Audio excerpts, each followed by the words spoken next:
لقد طفح الكيل.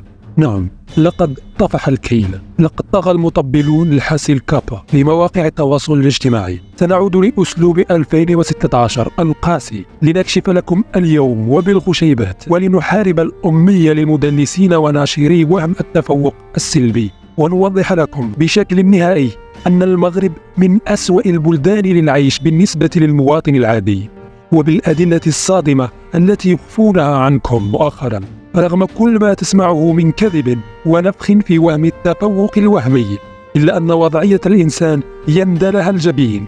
استيقظ، اليوم ستسمع فاكت، حقائق وأرقام يتجاهلها كل المطبلون عن قصد. نعم، عن قصد. المعلومات التي ستسمعها اليوم يتجاهلها المطبلون واللحاسة. لماذا؟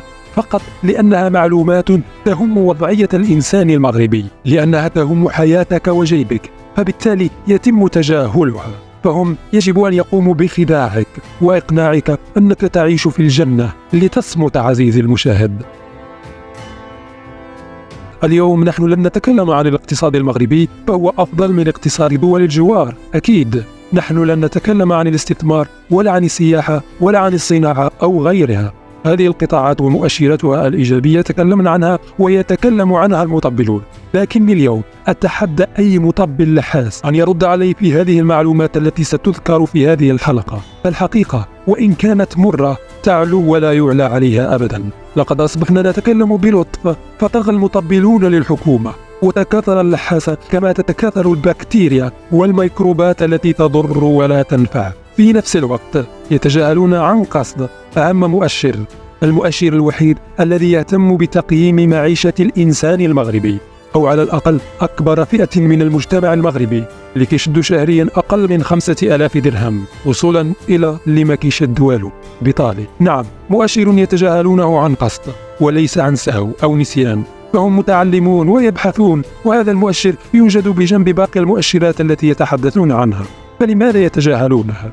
يتجاهلونه لأن الحديث عنه مفه ما يترقع، وسيجلب لهم صداع مع الحكومة التي يلحسونها، وإذا حاولوا ترقيعه بشكل مقبوح سيفضح أمرهم أمام المشاهدين. لذا يحاولون تجاهله وإخفاءه، ويعرضون عليك صورة وردية فقط لتعيش في عالم باربي وتطحن وأنت تضحك. ندخل في صلب الموضوع.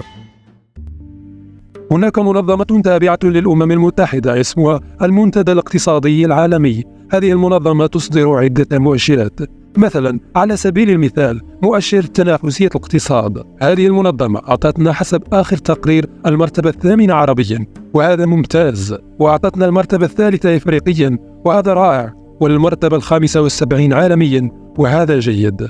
مراتب متقدمة أفضل من الجزائر وتونس.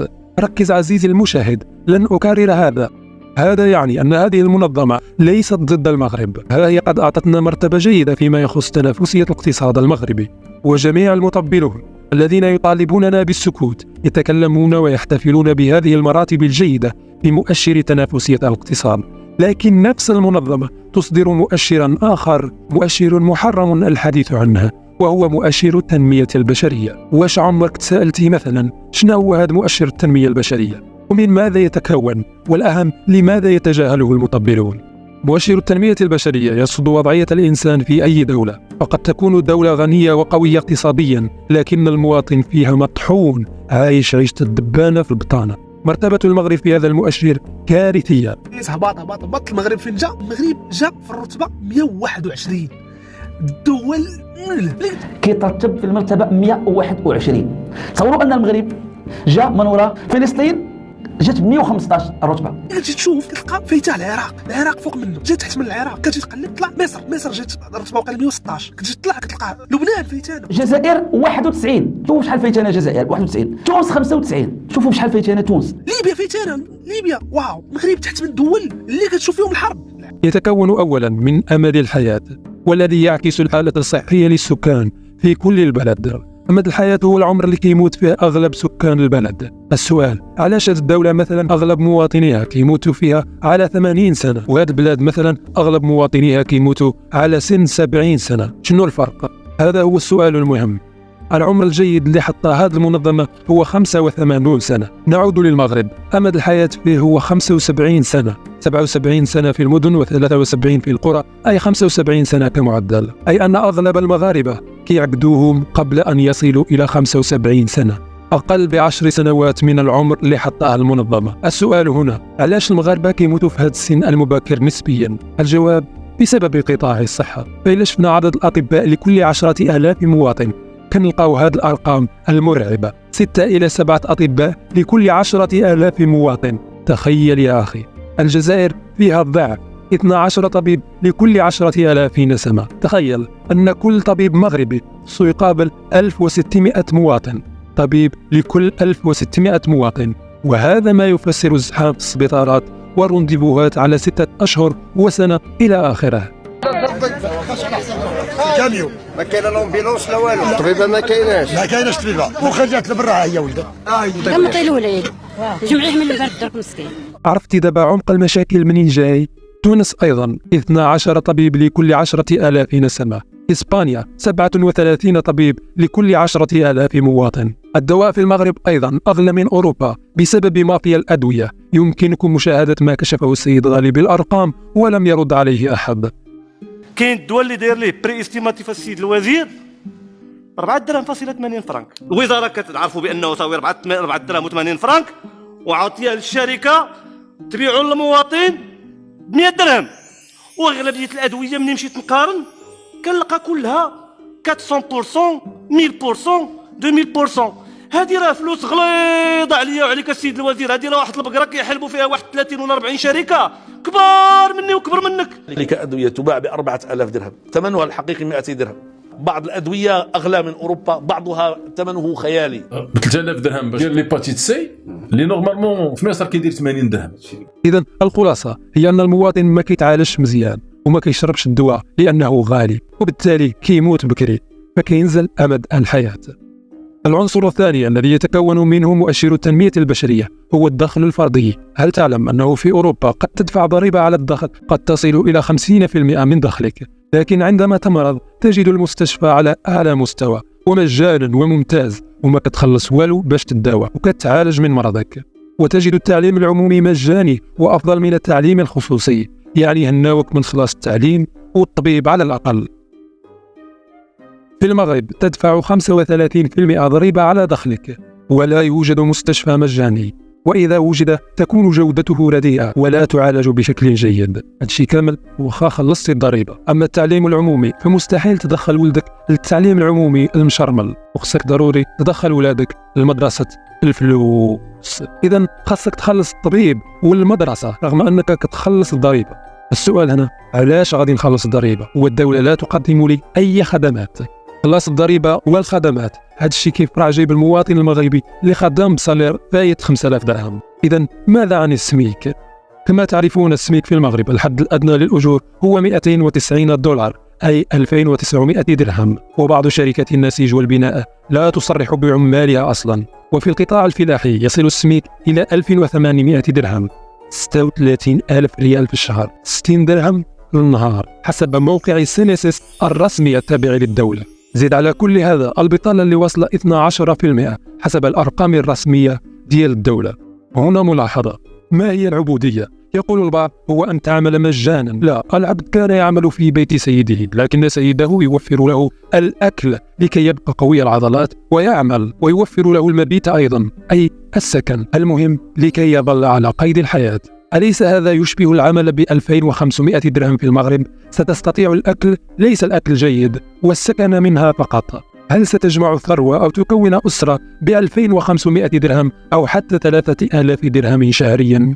ستقول لي سيهرب الاستثمار إذا رفعنا الحد الأدنى للأجور. معك حق، لكن المشكل هو المعيشة اللي غلات فوق القياس، والسيبة على سرقة جيب المواطن. وأنت تعرف من يتسبب في غلاء هذه المعيشة. ها هو وزير الداخلية يوصي بركوب البيكالات لتفادي ارتفاع أسعار المحروقات التي تؤثر على كل شيء. كل هذه الأسباب التي ذكرناها تؤدي إلى جعل معدل الدخل الفردي في المغرب عبارة عن نكتة. العنصر الثالث الذي يتكون منه مؤشر التنمية البشرية هو التعليم.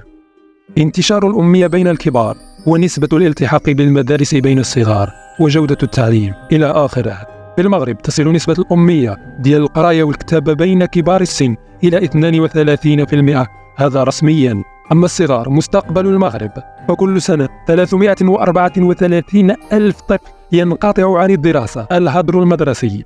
تقولون لنا الدولة ما غاديش تجي تخدمك، عندك الحق، لكن من الواجب على السلطات تحقق في كل حالة انقطعت عن المدرسة.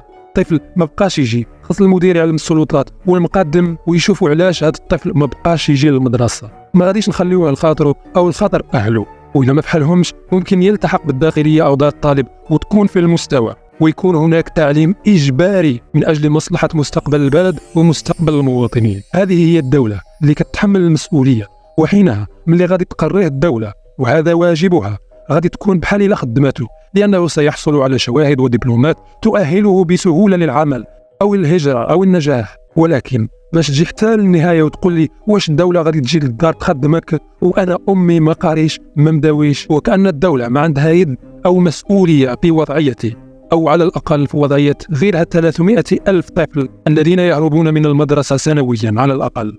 فهذه هي الجريمة التي يقوم بها اللحاسة، يمارسون دور محامي الشيطان، وأقدر من هذا العمل ما فيش. أما جودة التعليم فنحتل المرتبة 101، وبالتالي حتى في التعليم ما مطفرينوش.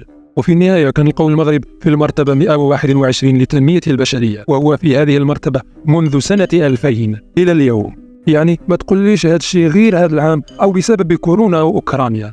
سياسة إهمال الكائن البشري في المغرب فليست له الأولوية. الأولوية للبنية التحتية، للاقتصاد، للاستثمار، لرجال الأعمال، لأي شيء آخر غير الإنسان المغربي. والنتيجة تأتي العراق وليبيا وفلسطين ولبنان المفلس وتونس والجزائر أفضل منا في التنمية البشرية، لأنه رغم المؤشرات الاقتصادية والمالية خايبة في هذه البلدان، إلا أن المواطن البسيط هناك كيدخل صرف أحسن من خوه المغربي، وكيتعالج أحسن من خوه المغربي البسيط، وكيدرس أحسن من المغربي. نحن على عكسهم، لدينا دولة غنية وشعب فقير مطحون، وهذا هو أهم مؤشر ما كيهضروش عليه اللحاسة، فقط لأنه مؤشر يهتم بوضعية الإنسان ومسوقينش له، رغم أنهم مثلا يتحدثون عن مؤشر تنافسية الاقتصاد الذي تنشره نفس المنظمة.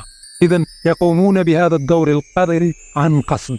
في نهاية هذه الحلقة سنذكرهم بهذا المقطع ونقول لهم سنظل سلبيين وعدميين في نظركم حتى يتطور ما هو أهم في نظرنا وله الأولوية، وهو وضعية الإنسان المغربي.